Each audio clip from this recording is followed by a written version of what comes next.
Halo, selamat berjumpa kembali dengan The Kingdom FX Channel.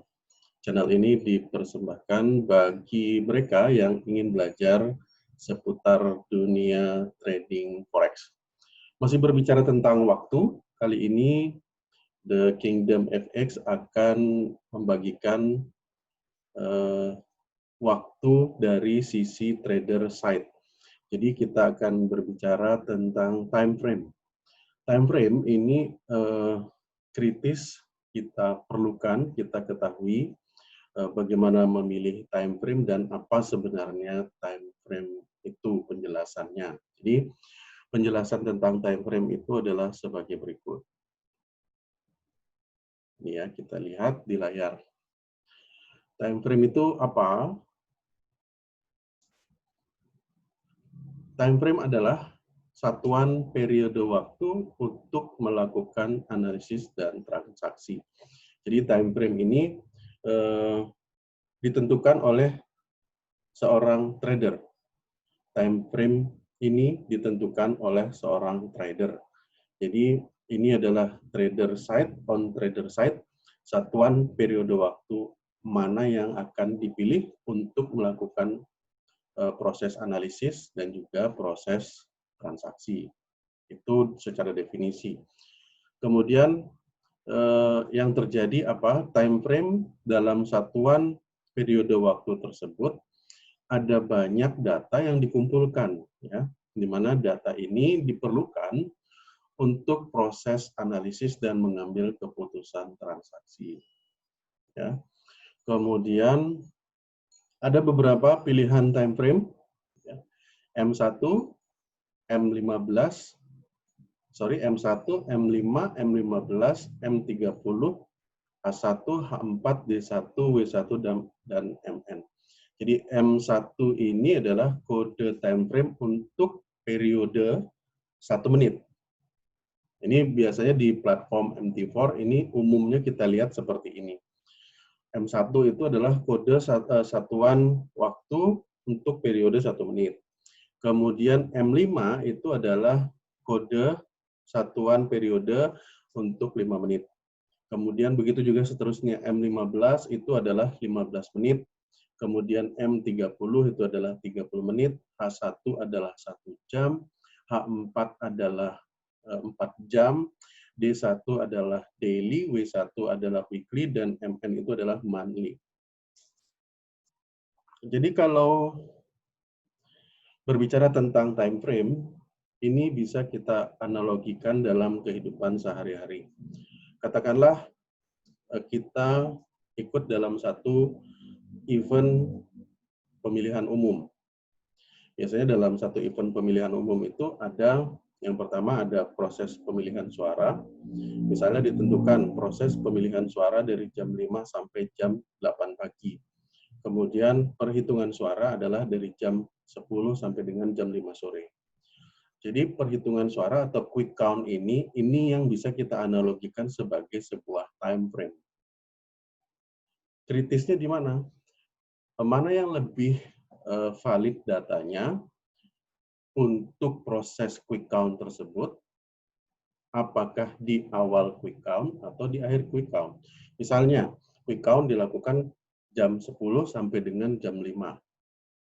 Jadi data yang paling valid untuk dianalisis dan kemudian untuk melakukan sebuah transaksi, tentunya data yang mendekati quick count tersebut berakhir.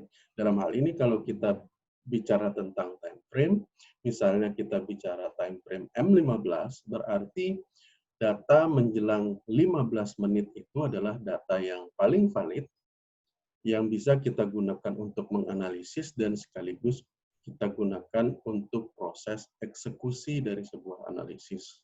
Jadi seperti itu. Nah, time frame ini menjadi pilihan bagi setiap trader. Ini ada di sisi trader side. Terserah trader itu mau memilih time frame yang mana. Katakanlah seorang trader memiliki waktu 2 jam. Dia bisa memilih time frame 15 menit. Di mana 15 menit, setiap 15 menit itu adalah satu putaran. Jadi kalau 2 jam itu dia punya 8 kali putaran. Ya, di mana ini peluang banyak tercipta biasanya kalau ada banyak putaran. Jadi seperti itu. Jadi time frame adalah sisi dari trader yang menentukan dia memilih time frame yang mana sesuai dengan waktu yang dia miliki. Jadi ada banyak pandangan, bisa saja dikelompokkan menjadi short, mid, dan long. Jadi kalau short term trading itu biasanya trading jangka pendek gitu, maksudnya trading dalam durasi yang pendek, itu bisa memilih M1, M5, sampai M15.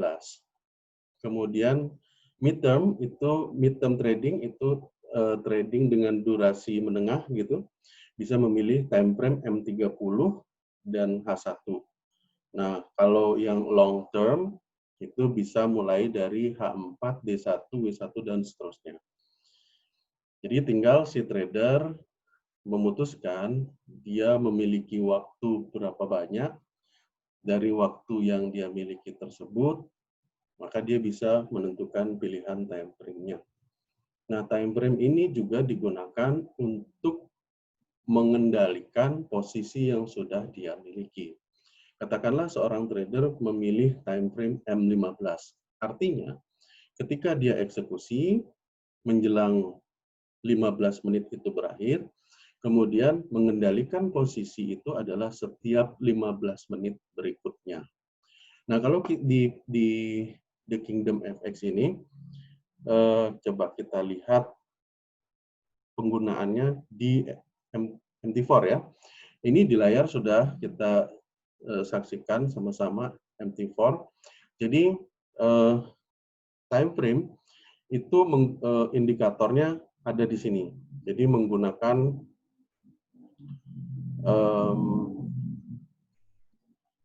ini ya.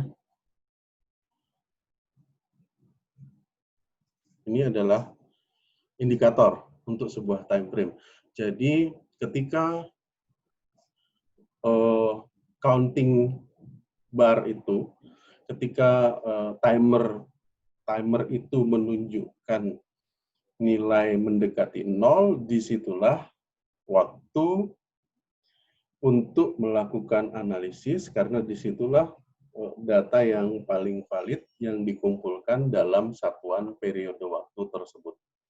Jadi ketika ini mendekati 0, itu adalah waktu yang ideal untuk melakukan analisis sekaligus melakukan proses eksekusi dari hasil dari analisis tersebut, apakah open posisi buy ataupun open posisi sell.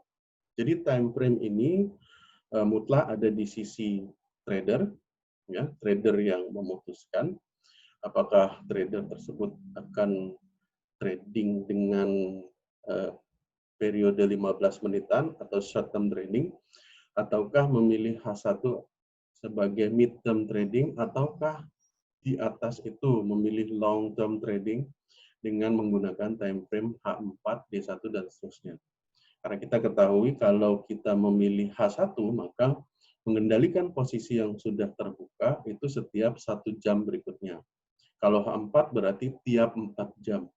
Kalau D1 berarti sehari sekali mengendalikan posisinya. Katakanlah hari Senin buka posisi jam 10 pagi dengan menggunakan time frame D1. Maka keesokan harinya di jam yang sama itu sudah waktunya untuk mengendalikan posisi yang sudah dimiliki oleh trader tersebut. Jadi demikian yang bisa The Kingdom FX sampaikan pada kesempatan ini. Masih berbicara tentang waktu, silahkan para trader sendiri yang memilih time frame mana yang sekiranya cocok, sekiranya waktunya tersedia, silahkan dipilih. Jadi time frame ini adalah satu indikator yang bisa dibilang kritis jika menggunakan satu sistem, ya, di mana sistem itu menggunakan indikator, karena indikator itu mengolah data, dan data yang diolah sebisa mungkin data yang valid. Data yang valid adalah data yang mendekati satu putaran periode itu selesai. Oke, demikian sharing kali ini. Semoga bermanfaat. Sampai jumpa di video-video selanjutnya. Terima kasih.